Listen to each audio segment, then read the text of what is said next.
Life बदल गई पर फ्रैक्शन का रूल नहीं बदला।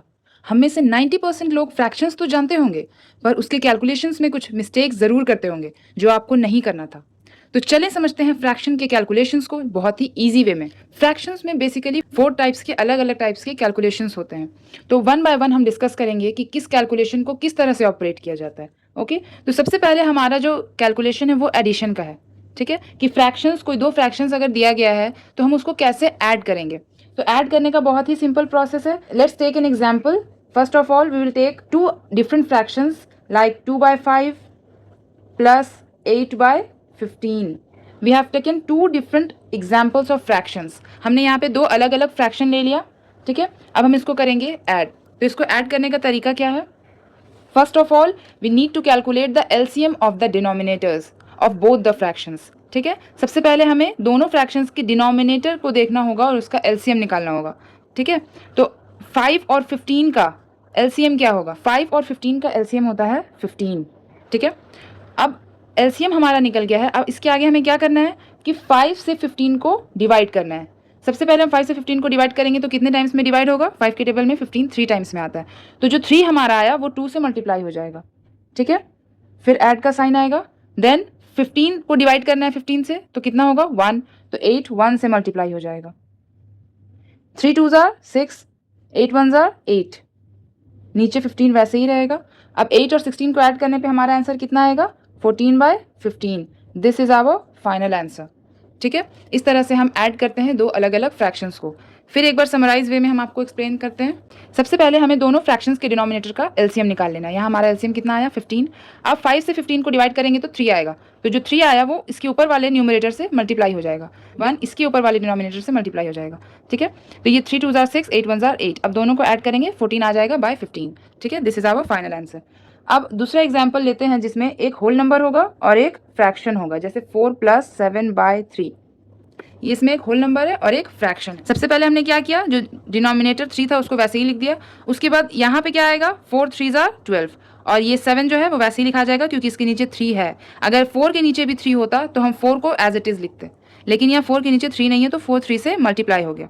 अब हमारा आंसर क्या आया? 12 + 7 हो गया 19/3। This is our final and correct answer. Okay, so this is the way to add a whole number and a fraction. Now we need to do the next calculation, that is subtraction. अब fractions को हम लोग subtract कैसे करते हैं इसके लिए भी एक example लेते हैं, like 6/5 minus 3/4. ठीक है, ये फ्रैक्शन हमने ले लिया। अब जैसे हमने एलसीएम वाला काम यहाँ पे किया वैसे ही सेम यहाँ पे होगा, बस साइन चेंज हो जाएगा।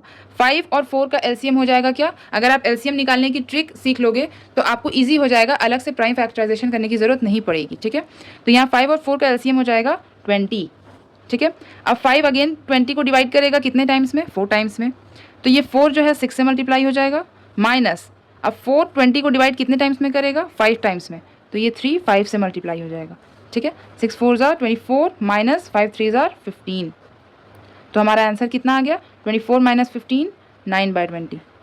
This is the answer. ठीक है, सेम प्रोसेस चलता है एडिशन और सब्ट्रैक्शन में, बस साइन का डिफरेंस होता है। Coming to our next topic, next point, that is multiplication. Multiplication आपका बहुत ईजी है। जैसे एक एग्जाम्पल हम लेते हैं यहाँ पे 9 × 5/8। मल्टीप्लिकेशन में कुछ भी कॉम्प्लेक्सिटी नहीं है। इसमें आपको सिंपली जो ऊपर वाला दोनों न्यूमरेटर होता है इसको कर देना है मल्टीप्लाई, यानी 9 × 5/8। 9 5 ज़ार 45 and 8। This is the answer. ये बहुत इजी होता है। ठीक है, इसी तरह से यहाँ एक और एग्जाम्पल हमने लिया जिसमें दोनों फ्रैक्शन के फॉर्म में है, तो यहाँ भी सेम चीज़ अप्लाई होगा। ऊपर वाला ऊपर वाले से मल्टीप्लाई होगा और डिनोमिनेटर डिनोमिनेटर से मल्टीप्लाई होगा। ठीक है, 11 × 3/9 × 2। 11 3 ज़ार 33 एंड 9 2 ज़ार 18। This is the answer. Okay, तो मल्टीप्लिकेशन में सिंपली यही करना है कि न्यूमरेटर न्यूमरेटर को मल्टीप्लाई करेगा और डिनोमिनेटर डिनोमिनेटर को मल्टीप्लाई करेगा, और फिर उसको आपको फ्रैक्शनल फॉर्म में लिख देना है। हमारा नेक्स्ट कैलकुलेशन है डिवीजन। डिवीजन के लिए हम बस एक ही बात बोलेंगे कि बस एक फ्लिप और खेल खत्म। इस लाइन का क्या मतलब हुआ ये अभी आपको समझ में आएगा। फ्लिप कहाँ करना है और खेल कैसे खत्म होगा ये आप कैलकुलेशन देख करके खुद समझ जाओगे। तो चलिए इसका एक एग्जाम्पल लेते हैं हम लोग। सबसे पहले लेते हैं 25 डिवाइडेड बाय 5/3। ठीक है, 25 को डिवाइड करना है 5/3 से। तो ये कैसे पॉसिबल है? एक बात आप लोग जान लें, ये बात दिमाग में क्लियर कर लें कि फ्रैक्शन कभी भी डिवाइड नहीं होता है। ठीक है, तो अगर डिवाइड नहीं होगा और डिवाइड करने बोला है तो उस केस में क्या करना है? तो अगर डिवाइड नहीं होता है तो मल्टीप्लाई तो होता है ना, तो जो पहला वाला हमारा नंबर था वो वैसे ही लिखा जाएगा, जो डिवाइड का साइन था वो मल्टीप्लाई में चेंज हो जाएगा, ठीक है। लेकिन यहाँ पे सबसे बड़ा ट्विस्ट यहाँ पे आता है कि डिवाइड के बाद जो आपका फ्रैक्शन होगा वो हो जाएगा फ्लिप, यानी रेसिप्रोकल हो जाएगा। 5/3 है तो 3/5 हो जाएगा, ठीक है। ये ध्यान रहे कि ये फ्लिपिंग वाला जो केस है वो सिर्फ डिवीजन के बाद वाले फ्रैक्शन के साथ होगा, उसके पहले वाला जो नंबर या फ्रैक्शन होगा वो एज इट इज लिखाएगा, ठीक है। तो अब हम इसको जैसे मल्टीप्लाई करते थे वैसे भी कर सकते हैं, या फिर अगर हम इसको कट करके शॉर्ट करें तो भी कर सकते हैं।